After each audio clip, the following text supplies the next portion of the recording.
So welcome, everybody. This is part of an ongoing pediatric stroke and brain injury education series.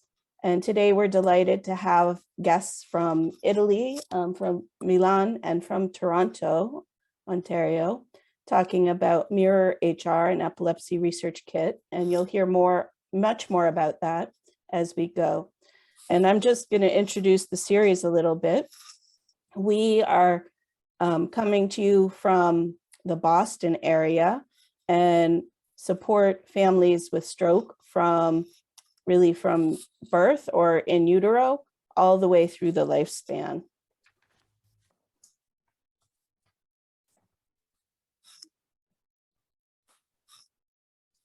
Oops. I want to make it clear that this is educational material that we're sharing, and please don't make medical decisions based on anything you hear. You need to consult with your personal providers for your child and your family. And we will make everything that's here available on YouTube. So please, if you don't want to be on camera, you can turn off your camera, and you have the opportunity to rename yourself in a way to ensure your privacy if that's a concern. Names won't be on the video as well. Finally, I just want to share that what we've accomplished in the last 3.5 years with these educational events. We've hosted 2 in person, and then last year and this year we've hosted about 10 online. We're hopeful for an outdoor event in May in the Boston area, and we'll let you know more about that. I'm going to leave this up here for just a moment if you want to capture any of those links for how to register for our mailing list, if you'd like to contribute financially to our efforts, and if you want to find us on Facebook.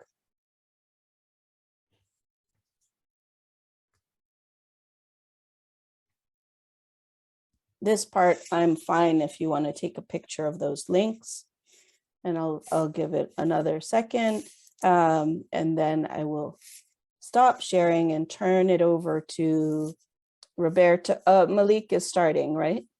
Yeah, but I'm going to share, and then I will Okay. give her the control, so we will have a single. Okay, So, great. So I'm gonna go ahead and stop sharing in a moment, but just if you've joined since I announced this previously, please rename yourself by clicking on the top 3 dots of your little personal rectangle and choose rename and add something like I've done about your child, or if you're here as a professional, please identify you in that way.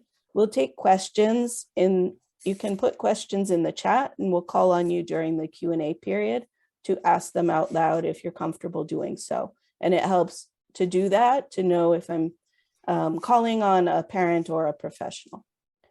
So with that, I'm going to stop share, and I will hand it over to Roberto and Malik to introduce themselves and MirrorHR. yes, Malik, you want to start? Okay. All right. So from an agenda perspective, do you want to walk through the agenda? Do you want me? Yeah. Yeah, go ahead. Yeah. Yeah, sure. So first of all, thank you everyone for joining us. Indeed, it's really a pleasure and a privilege to be here today with you. Just a couple of words. I'm Roberto D'Angelo, and I'm the father of Mario, and now a 11 years old young stroke survivor. And today with me there is Malik, that is a mother, a friend, and a colleague of mine. And we're very pleased to tell you a bit more about what we call MirrorHR, or an epilepsy research kit. But Malik, please start. Great. On your side. Appreciate it. Thank you, Roberto. And thank you to everybody for joining today and letting me be able to talk about our experience and what we've gone through with epilepsy over the last 9 years now.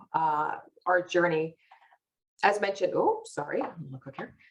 As mentioned, I am a mother. I work full time.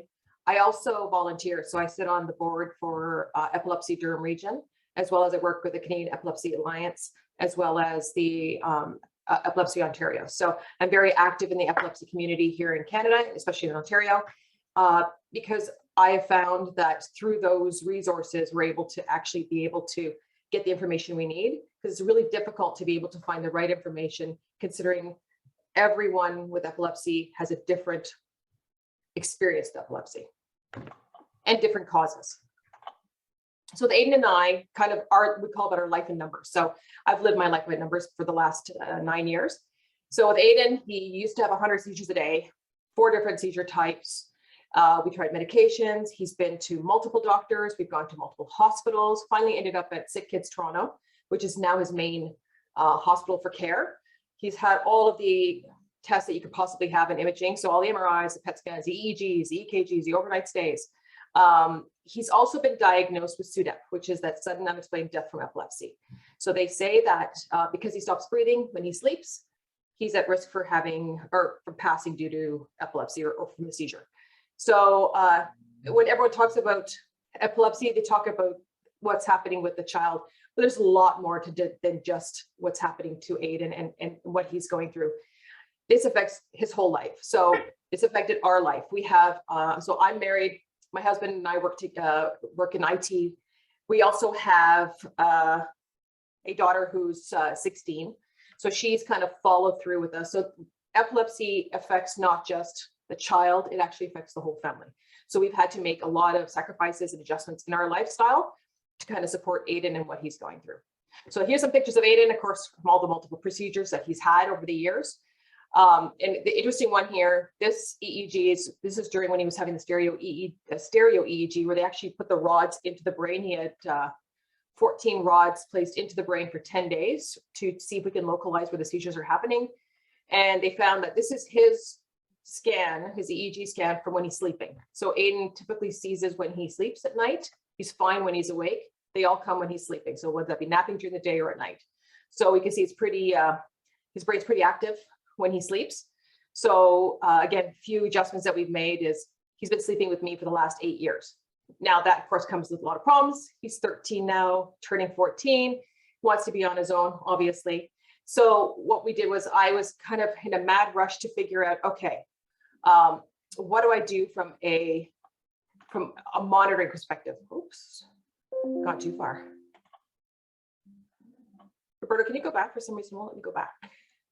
There it is. Okay.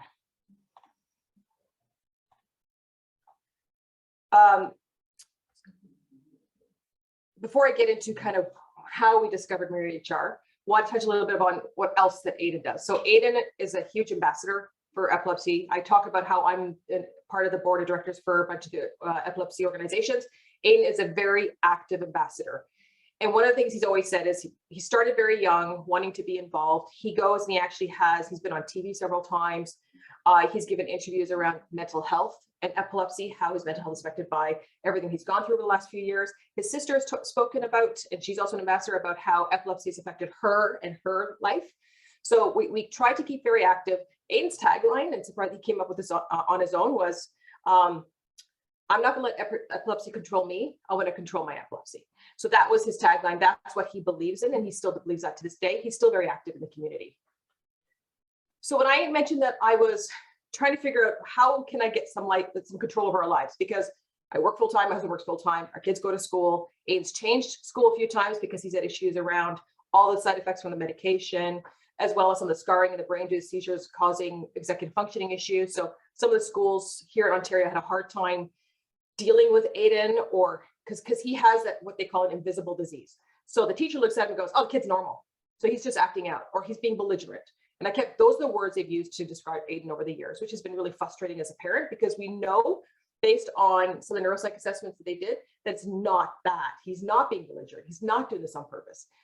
This is all coming from the issues he's having around the side effects from the 3 different meds he's taking, plus seizing at night, which makes his brain tired, plus the fact that he has executive functioning issues, so he gets overstimulated very quickly.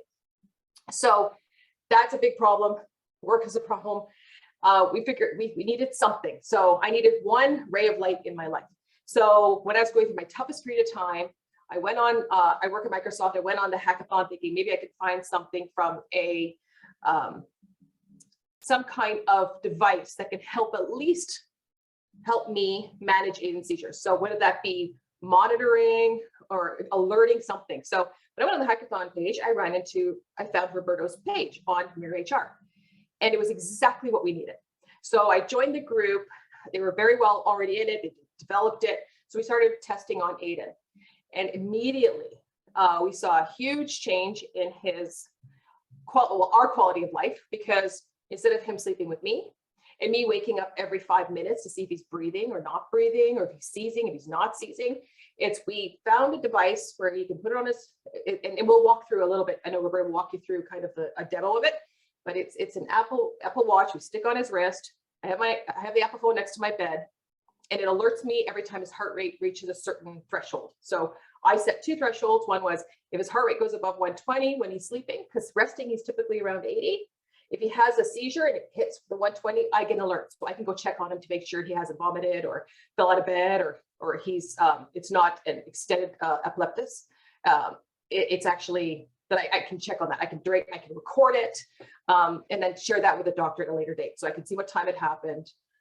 Was there anything before that caused it? So that was our main thing. But it also alerts me if it falls below a certain threshold. So this is that whole SUDEP piece, because SUDEP can happen even if you don't see the seizure happening. So it let me know if it hits below 50, I also get an alert, so I can go check on him as well. So to me, that was a huge life changer, because now I can sleep and get only alerted when and have the confidence to know that I can sleep and be woken by something that can let me know that he's having a seizure.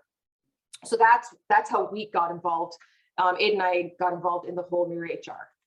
So before I go into passing it over to Roberto to talk about what is MirrorHR, I want to run a video that Aiden and I did for Microsoft Canada, talking a little bit about what MirrorHR is. So I'll start the video. A boy sits on a bed. I was bullied a lot in school, and I was called names such as Spaz Boy, Seizure Boy, and Shaky Boy. My name is Aiden, and I have epilepsy. Aiden Lehman. 6 years ago when I was diagnosed with it, they start off like really bad, like 100 seizures a day, and seizures at night too. I've had 2 surgeries. Electrodes on his head. Both surgeries went well, so I don't have daytime ones anymore. Malika Jalen Lehman. So I've been warned by our epileptologist that he's at risk of passing into sleep due to epilepsy. That's the worst thing a parent can hear. I felt dread every night, which is why I went and looked for some kind of warning system or something. I stumbled upon MirrorHR. MirrorHR is a Microsoft hackathon project that we've been testing on a few families that involves using wearable devices, and on the back end using AI and Microsoft Azure to be able to collect that data, process that data, and then be able to alert a caregiver via a smartphone. Roberto D'Angelo. When we say that something can be done, the first question is what can be done? And doing the research and speaking with doctors, we believe it is possible to reduce the number and severity of seizures. It's not going to be a miracle. It's going to be a tool to help doctors to be better in helping those families. Ricardo White. Our vision is to reduce the amount and severity of seizures in kids with epilepsy. And we are coming together to bring technology to empower families and doctors to identify potential triggers, and hopefully, with insights and information, figure out a way to reduce the amount and severity of seizures. Aiden lies it. Now it's like put the watch on his arm, set up the phone next to me, and then just off to sleep we go. So all that dread of going to bed at night has kind of alleviated. So I'm much more positive about the future than I think I have been in a long time. Knowing that I have that support group around me, not only from my parents and doctors, it's also from Microsoft, and that means a lot, that they help develop something that can help kids like me. So just thank you.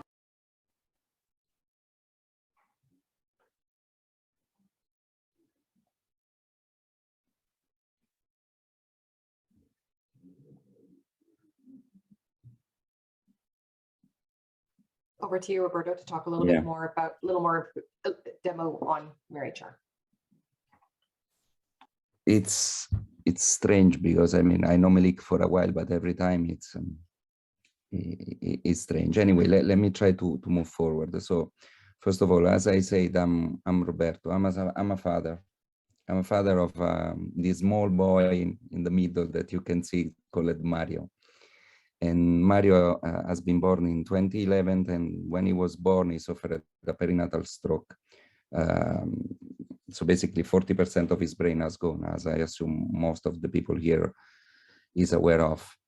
And the point is that at the beginning, like many other families, we have been quite hopeless or helpless, or even worse, absolutely alone. But at the end, our son gave us the courage to do something exactly as I did for Melik. And we realized that the best way to help him was to help every child like him.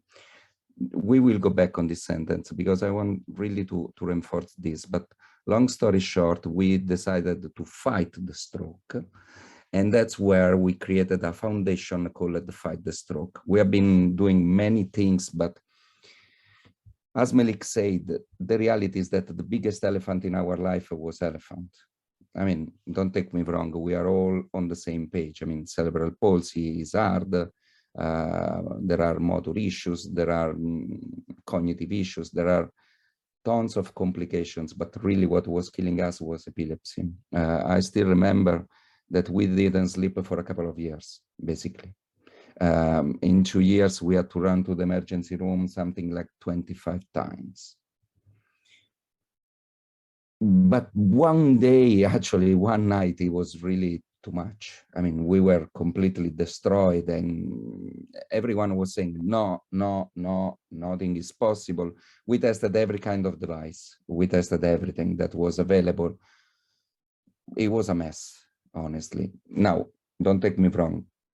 Miracles does not exist. I'm just telling you the journey that we did, no?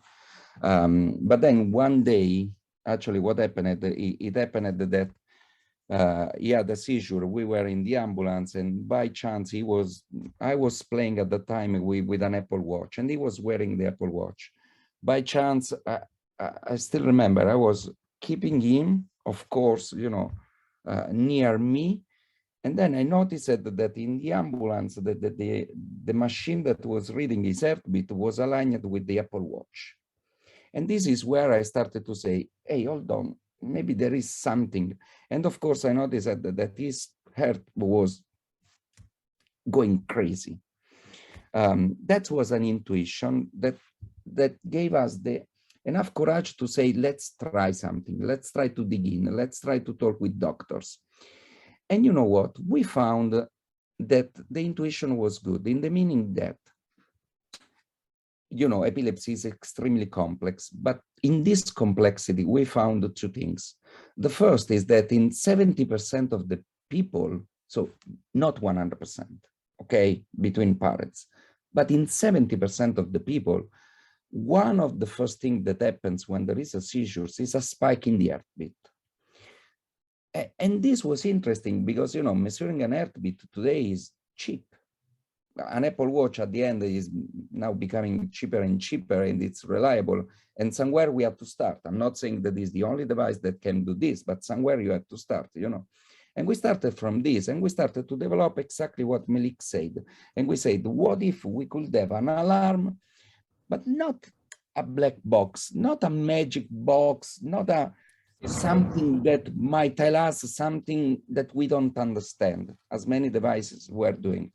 We wanted something that we could control, that we can understand and decide when we want to receive an alarm and why.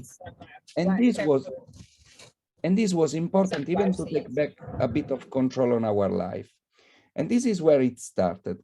But then the other important part, actually even more important, is that, again, speaking with doctors, we understood that in this huge mess of epilepsy, there are a dozen of potential triggers.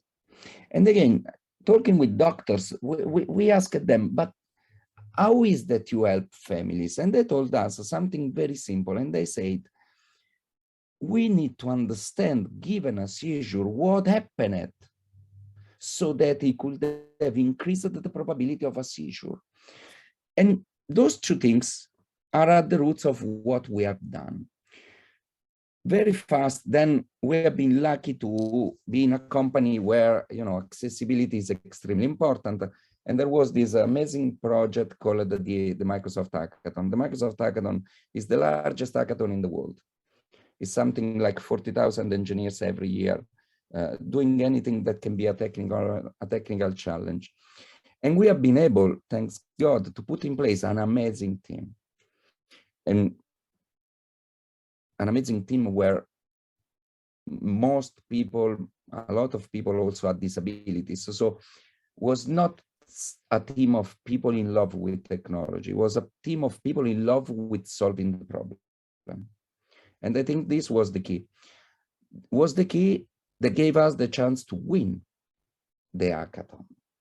And winning the hackathon, you know, it was not important for visibility or all those things. We didn't care about this, but was a chance to have the opportunity to drill down into the problem and have some of the most bright minds helping us to handle. And one of those brightest minds was then a foundation in Brazil called the PBSF that is run by doctors that basically becomes our medical partner and helped us to validate all those things and so forth. And it's magic because PBSF in Brazil, it runs the largest network of hospitals. And so they already had the largest base of newborns with epilepsy. And so it was a perfect match. Jumping forward, what is at the end that we did? I gave you an anticipation of the two things, but before we move forward, because I would really love to show you what MirrorHR is, and then of course having tons of feedbacks, because let me anticipate, we would love as much help as possible to continue to develop it. And only through parents and doctors that we can continue.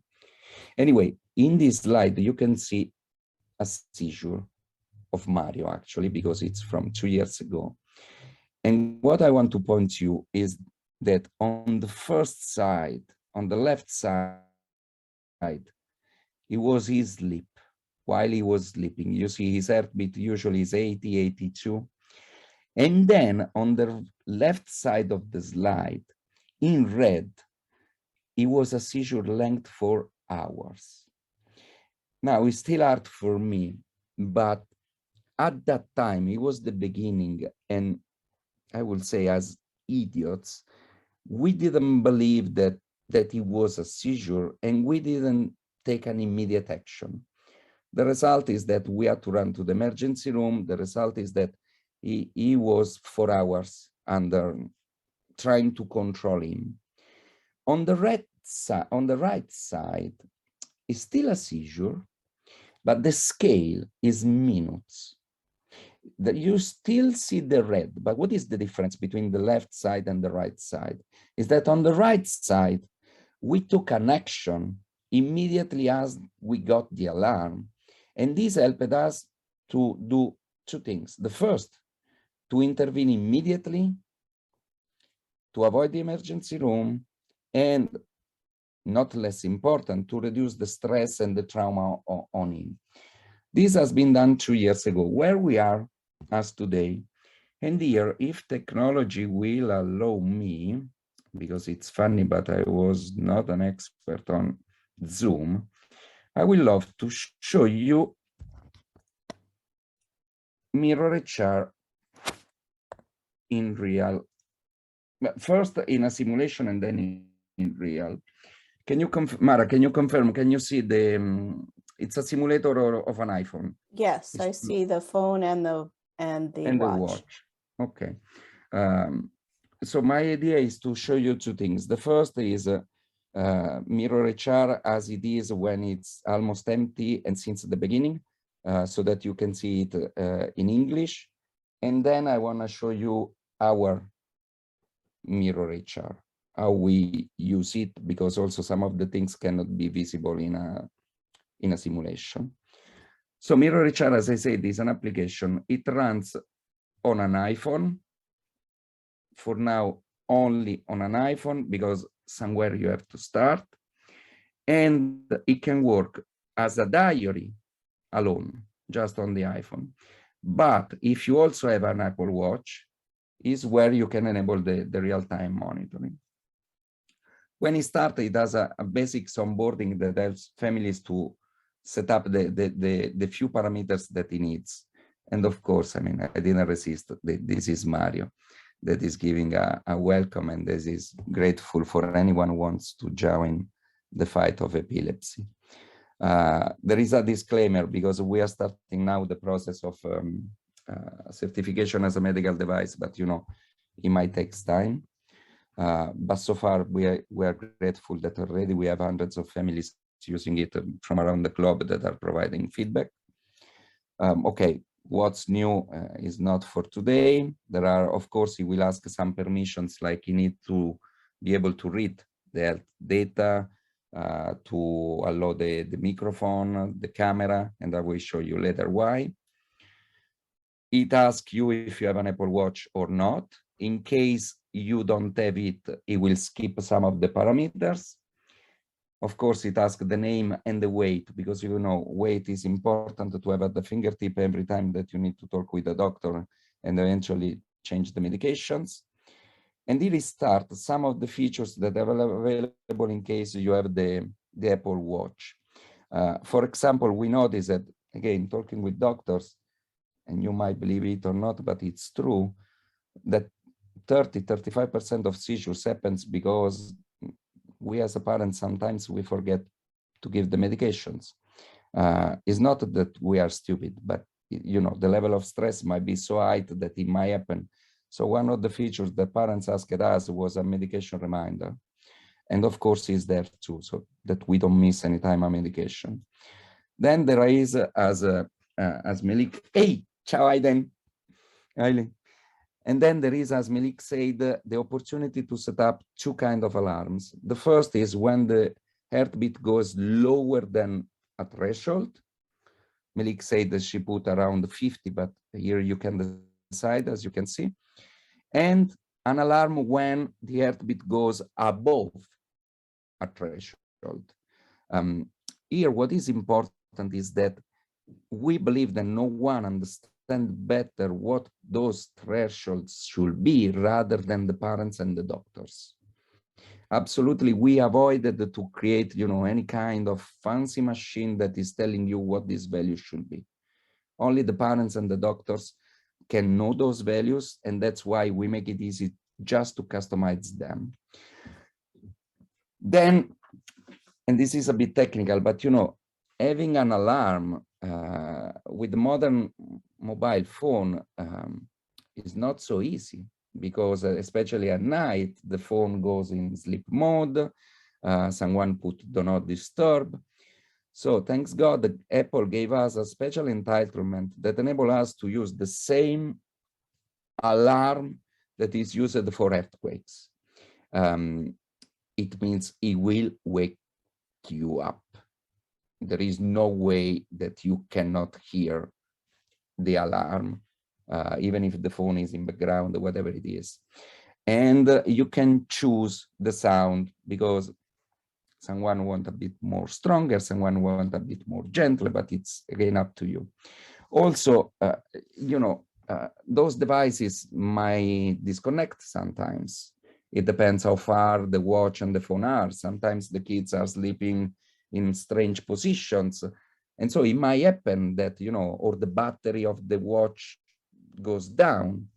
But those are critical elements to keep in mind. And that's why we put in place a bit different, but still a strong notification that will let you know if everything is okay, or if there are some connectivity issues, battery issue, even the battery in the phone, because when you sleep, you want to be sure that everything is working, and you want to be alerted when something is not, because the beauty is that at least when the alarm is not firing, you can sleep, or at least we were able to sleep. Anyway, a couple of other things, but I don't want to bore you more. This is important because privacy is at the core. And so everything is locally, basically, and super anonymized. Still, we will appreciate even if an anonymous way we could collect some basic telemetry data, mostly to see if everything is working or if there are any crashes or something that we can do and fix. Okay, I will skip this. And then this is MirrorHR, basically. It does two things at the core. The first, let's start from what Malik said.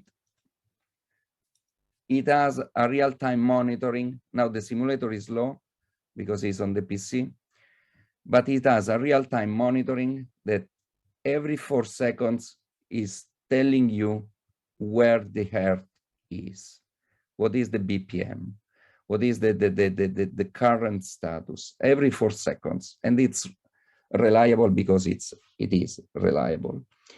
I'll show you later a simulation of a seizure on my own device, but just to show you what is the basic. And then it has a second part. So the first is more relevant for us as a parent, usually, because it gave us the opportunity to sleep sometimes.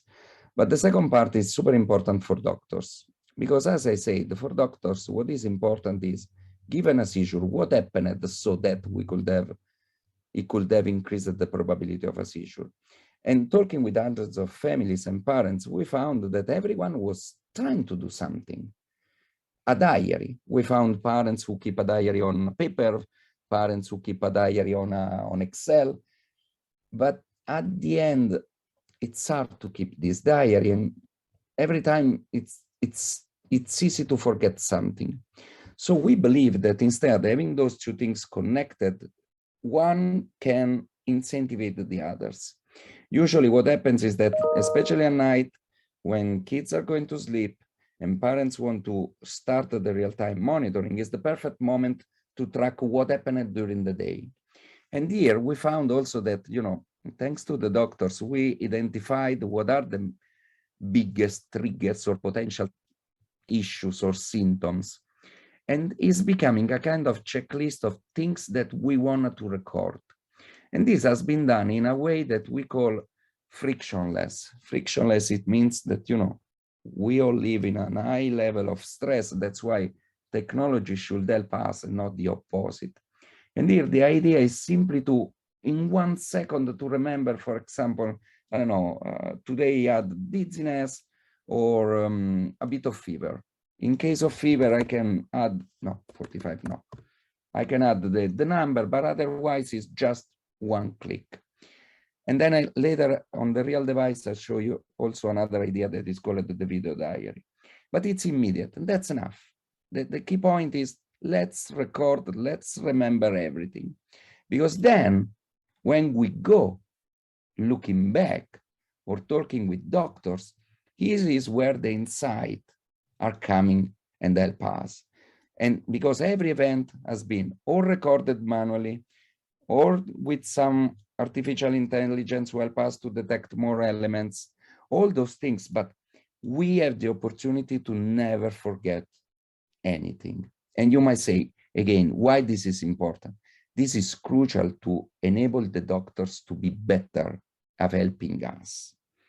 And that's the core of what it does. Now, let me show you, unless you have some questions, because then my idea is very simple and is to show you something more, but on real. I mean, demos are good, but give me 1 second. Give me 1 second. iPhone. No. Okay. As usual, technology doesn't work. Let me show you. Give me a second. Okay. Tell me if you can see my screen. Not yet. Okay. Let me show my full screen. Okay. Yes, we can see it. Okay. Let me show you. Okay. Can you see my phone? Is the one with the picture of Mario in the background. Okay. Yep. Can you see it?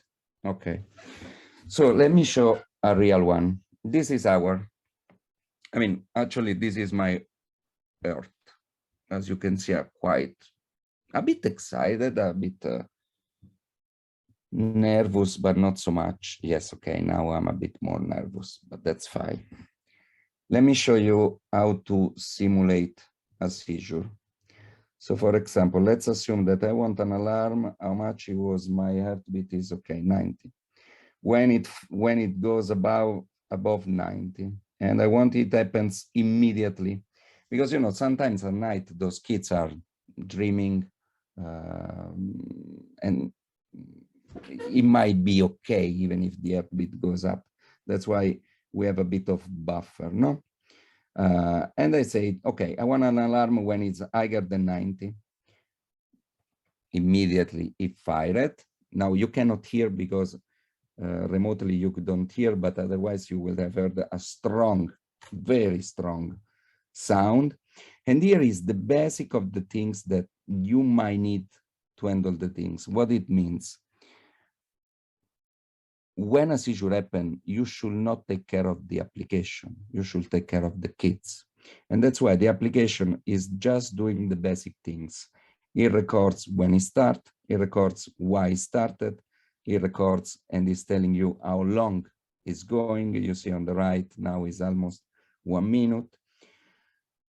It helps you with the button in the middle to remember exactly at what time you intervene, for example, with micropam or with buccolam, is the button in the middle. In case it's not sure, it will enable you with just a button and it immediately start to record the seizure, automatically switch the camera so that, you know, sometimes is not sure if it is a seizure or not, and it will be immediately easy to share those things with the doctors. In the worst case, you can just click on help. Sorry, it's in Italian, of course, because I said it's real mine. You can click on help, that is the aiuto in Italian, and call the ambulance, or you can flag that the seizures has ended, fine crisi, or sometimes, you know, even during the day or sometimes as night, is not a seizure. For example, during the day, they are playing or other things. But again, everything is under your control in a very basic interface. And let's say that it was not a seizure, of course. And let's say it was just a simulation and I was playing. And now let me remove the alarm, or we will start and continue to fire. And you see, it's simple, this part. The other thing is that, as Melik said, usually as a parent, we tend still to sleep with the phone near the bed and the watch on the wrist of our kids. And that's why there is a kind of, we call it the night mode, that it works exactly in this way. It removes every other information except what is critical. And I don't know you, but usually at night I'm still keeping an eye open, and just at least with one eye, I can check if everything is okay, and in case I can go back to sleep. So that was the first thing. And as I say, it is reliable in a way that it sends the notifications or whatever it is in a way that you cannot miss it. The other important part, as I say, it is the diary. Actually, for me, this is super important because even assuming that you can detect 100% of seizures, you will still have 100 seizures. With doctors, we believe that the way to track all those symptoms and events, it might really be the key to reduce the number and severity of seizures. And that's why you see it's a very basic list. It's a kind of checklist. For example, today he had some excitement actually, because he went well at school. He was super happy. Still, he was a bit excited. Probably it's nothing, but I want to keep a track of this. And here is where artificial intelligence actually is helping us, because we spoke with a lot of parents, and, you know, a checklist is easy, but some prefer some other ways. Let me make you let me show you what it means for something else. I will speak in Italian simply because my English, as you can see, is too bad to try it in English. But if you have the iPhone in English, it will be, of course, in English. Allora, oggi è andato bene a scuola, ha avuto un po' di eccitazione che gli ha portato un pizzichino di stress. Adesso è a fare sport e poi ha fatto teatro prima. Stamattina ha fatto colazione regolare e stasera è andato tutto bene. And then I'll stop. Now, what happens? I did in Italian. Basically, in short, what I said was, I said that today everything went good, but he was a bit excited given the fact that he has been good at school. Then now, actually, that's why he's not here with me, is doing sport. And that this morning he had a bit of stress. This is where the technology can help. Because in 1 minute of video, you have no idea how many things can you say. And the system is not only extracting the symptoms that I mentioned, in this case in Italian, of course, but it also put in the insight view all the symptoms that I mentioned, stress, sport, excitement, the video diary so that I can watch it again and I will not forget. It extracted and transcribed all the things that I said. And this is what we call frictionless way to collect data. Now, the benefit of the data are, first, for parents, because at least a lot of the families I'm speaking to, we never remember when something happened. Let me make you an example. First of all, when was Mario last seizure? He was, thanks God, crossing fingers, 55 days ago, 10 hours and 33 minutes. You guess when it was? On Christmas Day, at 7 a.m. Between the last two crises, it was 83 days.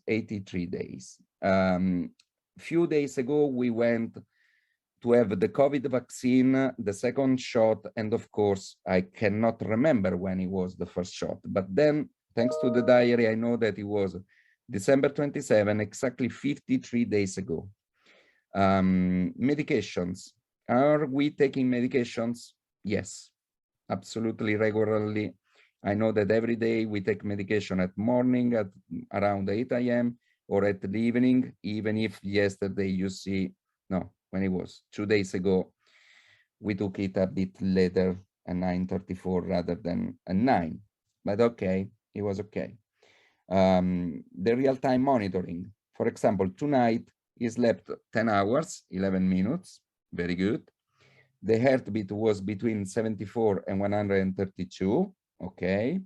Saturation was 95, 100%, and respiratory rate was 14 and 22. And of course, I can export all those things and share with the doctor. Now, I want to be honest. We started from the real-time monitoring because it gave us the chance to sleep, honestly. What we found was that not only it helped us to sleep a bit, but, and this is for parents like us, we found that it helped us to reduce a bit of stress in the system, a bit of stress in the family, a bit of stress of Mario. And you know, one of the key triggers or killers for seizures is stress. So we found that at least starting from ourselves and having a bit of peace of mind and a bit of control already helped Mario to feel a bit better. But then again, talking with doctors, we found that the most important part is the diary, is the ability to record all those symptoms, to never forget all those things. And doctors seems to be very interested because they can rely on data and not only on our memory, because maybe you are much better than me, but in our case, we forget a lot of things. In this way, we don't forget. What is the way that doctors find this helpful? In epilepsy, I mean, miracles does not exist. We all know this. It's extremely complex. It's one of the most complex things in the world. but still there are a dozen of factors that can increase the probability of seizures. The problem is that for each of us, those factors are specific, individuals. So keeping those diaries, it helps the doctors to better understand what those are, so that together, we can be better at helping those kids. Let me close with a paradox, or not a paradox, actually, something that we didn't believe.